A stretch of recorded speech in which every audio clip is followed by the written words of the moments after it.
사무엘 상하서 말씀으로 함께 보는 새날을 여는 새벽 말씀입니다. 저는 대전평화교회 강민 목사입니다. 오늘 우리가 함께 나눌 말씀은 사무엘상 27장 7절로부터 28장 2절입니다. 사무엘상 27장과 28장 2절까지 말씀은 별로 길지 않습니다. 그래서 1절부터 28장 2절까지 꼭 한번 오늘 중으로 읽어봐 주시길 부탁드립니다. 다윗이 블레셋 사람들의 지방에 산 날수는 1년 4개월이었더라.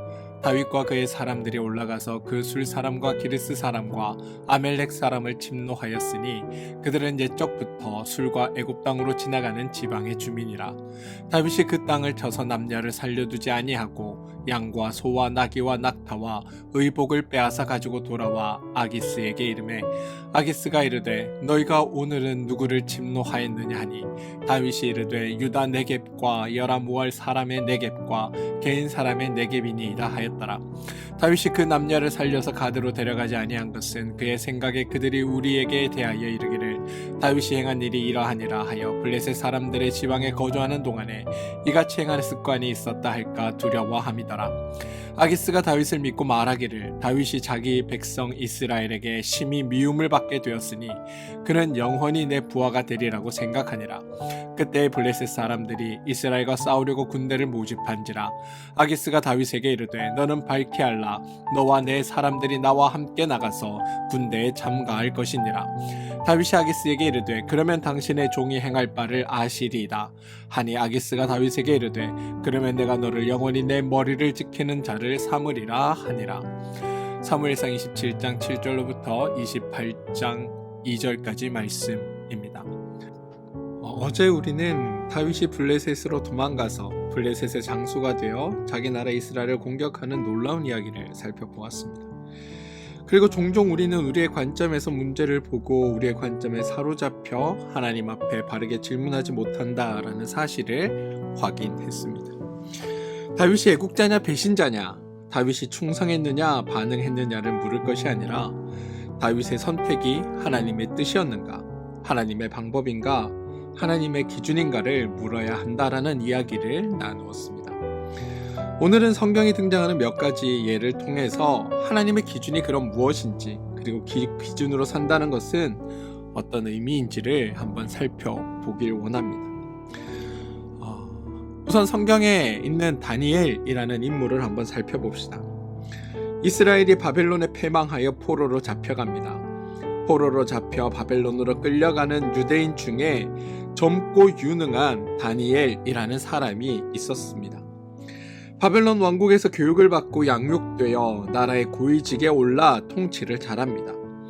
다니엘이 바벨론의 고위직에 등용되었을 때 다니엘은 어떻게 해야 했을까요?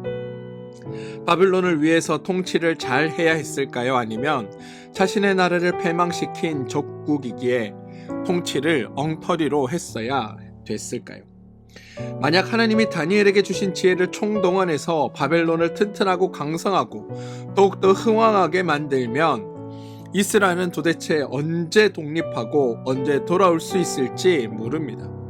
그렇게 다니엘이 비록 나라가 힘이 없어 패망하였지만 하나님이 다니엘에게 지혜를 줄지라도 절대 바벨론을 위해서 지혜로운 정책을 시행하지 않고 또 교활하고 악이 찬 정책만을 사용하는 것을 애국이다라고 말할 수 있을까요? 성경은 다니엘이 바벨론에 끌려가서 그곳에서 아주 충성한 것으로 등장합니다. 다니엘이 관직에 있는 동안 자그마치 왕이 4번이 바뀌어도 그는 거뜬히 살아남았습니다. 그러면서 자신의 직분을 지켜나갑니다. 성경은 그런 다니엘을 향해 잘하였다, 충성하였다라고 말합니다. 만약 민족적 또는 국가적 애국의 기준으로만 본다면 다니엘은 충실한 자, 충성된 자가 아니라 국가의 배신자고 자기의 이익만을 위한 매국노로 치부되는 것이 마땅합니다. 자기 나라가 포로로 끌려와 고통받고 있는데 자기는 적국에서 높은 관직에 올라 잘 먹고 잘 살며 적국을 부강하는 일에 앞장섰기 때문입니다. 그런데 성경은 다니엘을 그렇게 평가하지 않는다라는 겁니다. 성경은 다니엘이 옳았다고 충성스러웠다고 하나님의 사람이었다고 말합니다. 왜 그럴까요? 그건 다니엘의 기준이 달랐기 때문입니다. 다니엘은 이것이 바벨론에게 유익한가, 이것이 이스라엘에게 해가 되는가를 물으며 일하지 않습니다. 다니엘은 이것이 하나님의 뜻인가, 하나님의 나를 이곳에 두셨는가, 하나님이 맡기신 일에 내가 충성을 다하여 감당하고 있는가를 물었습니다. 다니엘의 기준은 바벨론도 아니었고 이스라엘도 아니었습니다. 다니엘의 기준은 오직 하나님이었습니다.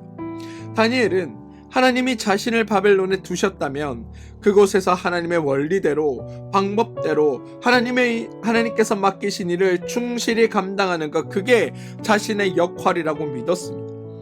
다니엘은 바벨론의 사람이 된 게 아닙니다. 다니엘은 여전히 하나님의 사람으로 바벨론에 살았습니다. 다니엘은 바벨론에 있었지만 하나님 안에 있었습니다. 그래서 다니엘은 어느 왕이 다스리든지 어떤 상황에 놓여 있든지 그는 변함없이 하나님의 원리로 행동할 수 있었습니다. 이것이 다니엘의 기준이 달랐다라는 것의 의미입니다. 세상은 국가, 민족, 나라 이런 것들로 판단하지만 다니엘은 하나님의 기준으로 판단했습니다. 세상은 내 나라에 유익한 것을 묻지만 다니엘은 하나님의 뜻인가를 물었던 겁니다. 이게 하나님의 사람들이 가져야 하는 기준이라는 겁니다. 요셉도 한번 살펴보겠습니다. 야곱의 아들 요셉이 형제들에게 팔려 애굽으로 가게 됩니다. 기적적인 과정을 통해 요셉이 마침내 총리가 됩니다. 히브리 사람이 애굽의 관직에 오른 것을 잘한 일이냐 잘못한 일이냐라고 성경은 말하려고 하는 게 아닙니다. 애굽의 총리로 근무하는 동안 왕의 꿈을 기가 막히게 해몽하였고, 애굽에 7년 동안 풍년이 있을 때 곡식을 잘 저장하였다가 7년간 흉년이 들었을 때 나라를 건강하게 잘 유지해가면서 국가적인 위기를 극복해냅니다. 다니엘은 바벨론의 총리로 재직하면서 이스라엘을 이롭게 해준 것이 없기 때문에 잘못한 행동이고, 요셉은 애굽의 총리로 재직하면서 가나안 지역에 흉년이 들었을 때 야곱의 가족들이 이동하여 거처를 마련할 수 있도록 도와주었기에 잘한 행동이라고 두 사람을 대조해서는 안 됩니다. 요셉도 자신이 속한 곳에 충성을 다한 거고 다니엘도 자신이 속한 곳에 충성을 다한 겁니다. 그러나 두 사람 모두 하나님의 사람으로 하나님 안에 살았다는 것, 이게 동일한 겁니다. 결과적으로 자기 민족에 유익이 되었느냐 아니냐는 평가의 기준이 아니다라는 겁니다. 요셉도 여러분 다니엘과 같은 기준을 가지고 있었습니다. 요셉은 이것이 애굽의 유익인가, 이것이 내 가족에 도움이 되는가를 묻지 않습니다. 요셉은 하나님이 나를 이곳에 보내셨는가, 하나님이 맡기신 일을 내가 충실히 감당하고 있는가를 물었습니다. 요셉이 나중에 형들에게 고백한 것처럼 요셉은 형들이 자신을 애굽에 보낸 것이 아니라 하나님이 자신을 애굽에 보내셨다라고 믿었습니다. 그래서 요셉은 애굽의 총리로서 애굽을 위해 최선을 다한 겁니다. 하나님이 맡기신 그 자리에서 하나님의 원리대로 하나님의 방법으로 일한 겁니다. 결과적으로 요셉의 가족이 흉년 들었을 때 애굽으로 내려와 도움을 받았지만 그건 요셉의 의도와 목적이 아니었습니다. 요셉은 단지 하나님이 맡기신 일에 충실히 행했을 뿐입니다. 하나님의 원리로 행동했기에 결과적으로 애굽도 요셉도 모든 사람이 유익을 얻게 된 겁니다. 요셉은 애굽 사람이 된 것이 아닙니다. 요셉은 여전히 하나님의 사람으로 애굽에 살았습니다. 요셉은 애굽에 있었지만 하나님 안에 있었던 겁니다. 요셉의 기준은 애굽도 아니고 자기 가족도 아니고 오직 하나님이었습니다. 성경이 증언하고자 하는 바 바로 이 사실입니다. 하나님의 사람은 모름지기 하나님을 중심에 두고 하나님을 기준 삼아 하나님의 방법과 하나님의 뜻을 이해하고 그 방법과 뜻대로 살아가는 것, 그게 성경이 증언하고자 하는 바입니다. 오늘 본문에서 다윗은 자기 나라를 떠나 적국의 군대에 가 있는 것이 아닙니다. 다윗은 이스라엘 반역적인 행동을 하고 블레셋에 충성하고 있는 것이 아닙니다.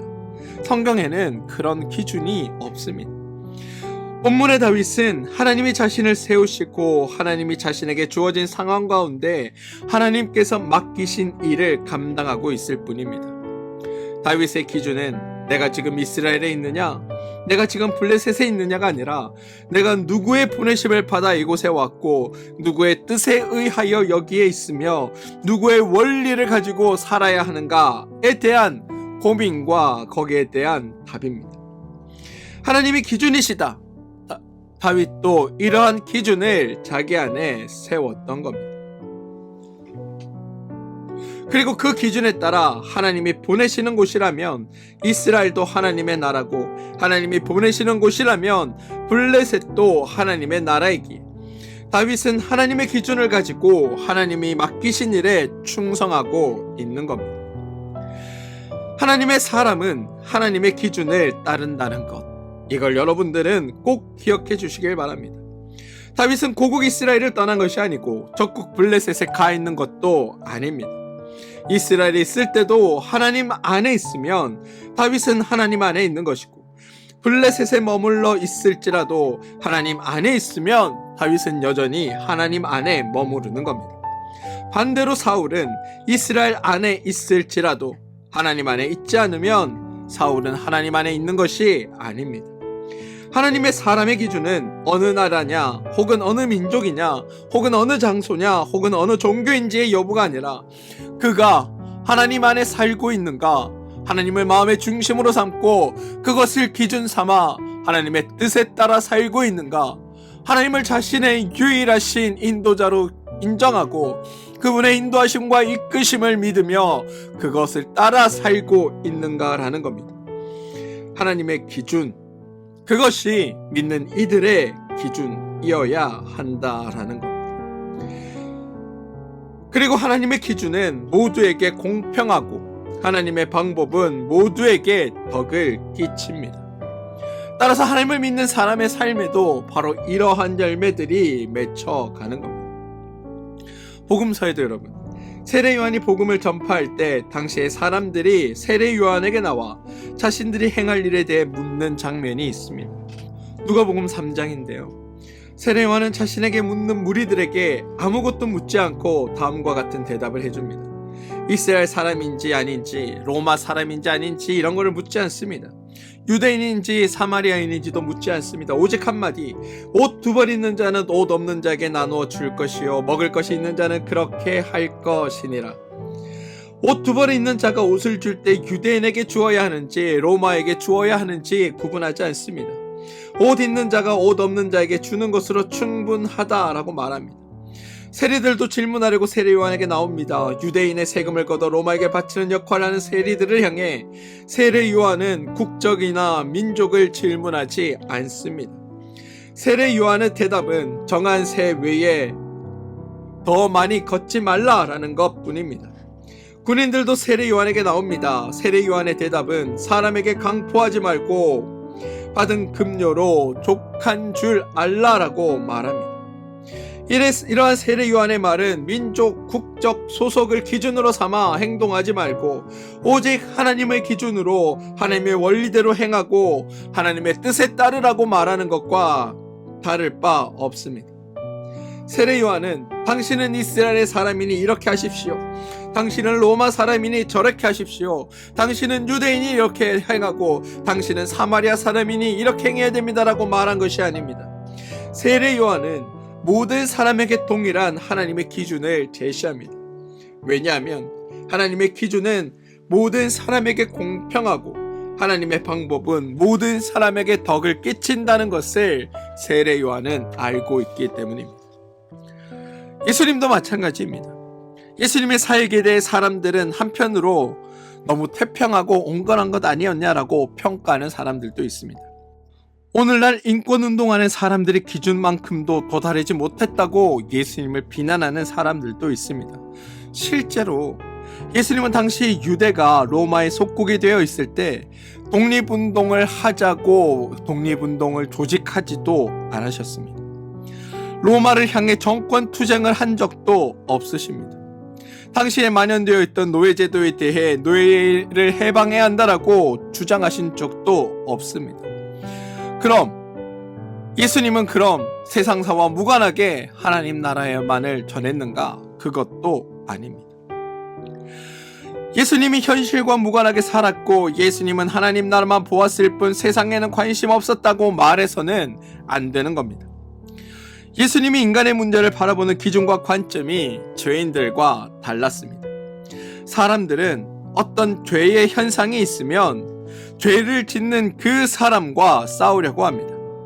죄인을 몰아내면 그것으로 문제가 해결될 줄로 알기 때문입니다. 그런데 예수님은 사람이 문제가 아니라 모든 사람 속에 들어와 있는 어떠한 기준과 가치, 이 죄의 가치와 죄의 기준과 죄의 원리와 죄의 방법이 문제다라고 말씀하셨고, 이 죄가 문제이기에 죄와 싸워 죄를 이겨야 한다라고 말씀하시며 실제로 그것과 싸워 이기신 겁니다. 죄적인 가치관을 가지고 살아가는 사람들에게 하나님의 가치관으로 살아가는 사람의 삶이 어떤 것인지를 보여주셨고, 그것을 통해 죄를 이기신 분이 바로 예수님이라는 겁니다. 예수님은 모든 인간이 기본적으로 가지고 있는 죄적인 가치관을 버리고 하나님의 가치관으로 무장하기를 바라셨습니다. 그래서 죄와 싸우신 것이지 죄 짓는 사람과 싸운 것이 아닙니다. 예수님의 방법은 죄인이 죄의 원리를 사용할 때 예수님은 하나님이 사람으로 하나님의 원리를 사용하고 하나님의 방법을 사용하고 하나님의 기준을 따르고 하나님의 힘을 사용하고 행함으로 죄의 원리로 행하는 자들, 아니 죄의 원리로 행한 것들, 그리고 제가 행한 일들을 이겨내는 것이 예수님의 방법이셨습니다. 세상의 가치관과 하나님의 가치관 속에 하나님의 가치관을 선택하여 세상이 틀렸다고 증언해내는 것, 그게 예수님의 방법이었다라는 겁니다. 하나님의 방법이 우리에게 더 큰 복과 더 큰 행복과 더 큰 은혜와 더 크고 복된 삶을 준다는 것을 증언하는 것, 그게 예수님의 방식이었다라는 겁니다. 죄를 이긴다는 건 죄를 몰아내는 것으로 이기는 것이 아니라 내가 하나님의 원리와 하나님의 방법으로 행하는 것으로 죄를 이기는 겁니다. 여러분, 예수님은 단 한 사람도 죄인으로 몰아낸 적이 없으십니다. 단 한 사람도 죄인으로 정죄한 적도 없으십니다. 그럼에도 죄를 이기셨습니다. 예수님이 하나님의 기준을 가지고 하나님의 가치를 가지고 하나님의 관점을 가지고 하나님의 방법을 가지고 행하심으로 말미암아 죄를 이겨내신 겁니다. 만약 예수님이 세상의 기준으로 행동하셨다면 로마를 향해 독립운동을 하고 노예제도를 폐지하는 운동들을 행하여 바로 그것들을 없애려는 노력들을 하셨을 겁니다. 그런데 그건 죄인과 싸우는 것이지 죄와 싸우는 것이 아닙니다. 예수님은 죄인과 싸우지 않고 죄와 싸우셨습니다. 그리고 하나님의 원리로 죄를 이겨내신 겁니다. 우리가 배워야 했겠다면 바로 이것입니다.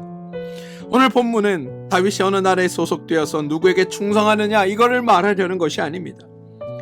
다윗의 경우를 예로 들어서 성도가 가져야 하는, 우리가 가져야 하는 바른 기준을 제공하는 겁니다. 다윗이 어느 나라에 있으며 어느 왕에게 소속되어 있든지를 묻는 것이 아니라 어느 곳에 있든지 어느 직분에 있든지 어느 위치에 있든지 어느 역할을 하든지 너의 기준을 하나님으로 잡고 너의 모든 일을 하나님의 원리로 감당하는 것, 그게 가장 선하고 아름다운 것이다 라고 성경은 우리에게 소개하고 있다는 겁니다. 저는 여러분들이 바로 이 사실을 깨닫고 하나님을 쫓길 소망합니다. 다니엘은 바벨론에서 충성했습니다. 요셉은 애굽에서 충성했습니다. 다윗은 블레셋에서 충성했습니다. 그런데 이들 모두는 하나님의 기준으로 행동하였습니다. 다니엘은 바벨론 사람이 된 것이 아니었으며 하나님의 사람으로 바벨론에서 살았습니다. 요셉은 애굽 사람이 된 것이 아니라 하나님의 사람으로 애굽에서 살았습니다. 다윗은 블레셋 사람이 된 것이 아니라 하나님의 사람으로 블레셋에서 살았습니다. 여러분은 대한민국 사람으로 대전에 사는 것이 아니라 하나님의 사람으로 여기에 살고 계신다는 것을 기억하시기 바랍니다. 그러면서 질문하십시오. 내가 행하는 이것이 하나님의 뜻인가?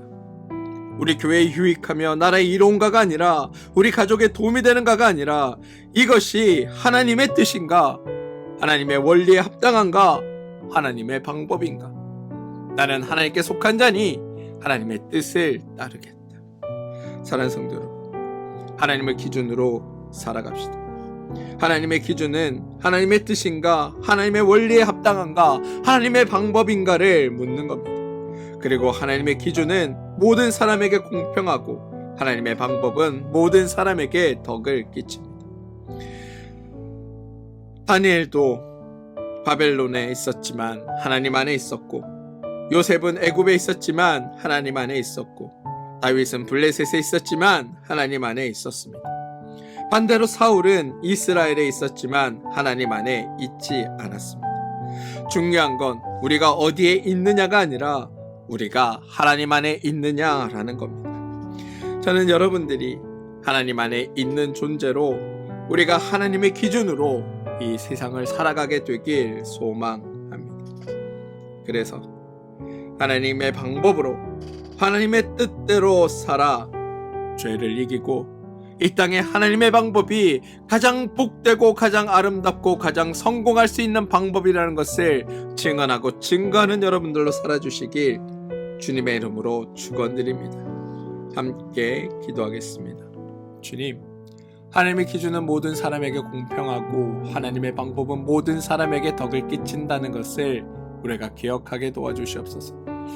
예수님이 죄인과 싸우지 않고 죄와 싸우셨던 것처럼 우리도 사람과 싸우지 않고 죄와 싸우게 하여 주옵소서. 예수님이 하나님의 원리로 죄를 이기셨던 것처럼 우리도 하나님의 원리와 하나님의 방법으로 죄를 이기게 하여 주옵소서. 다윗이 이스라엘에 있을 때도 하나님 안에 있었고 블레셋에 있을 때도 하나님 안에 있었던 것처럼 우리도 어디에 있든지 하나님 안에 있게 하여 주시고, 중요한 건 우리가 어디에 있느냐가 아니라 우리가 하나님 안에 있느냐라는 것을 깨닫게 하여 주시옵소서.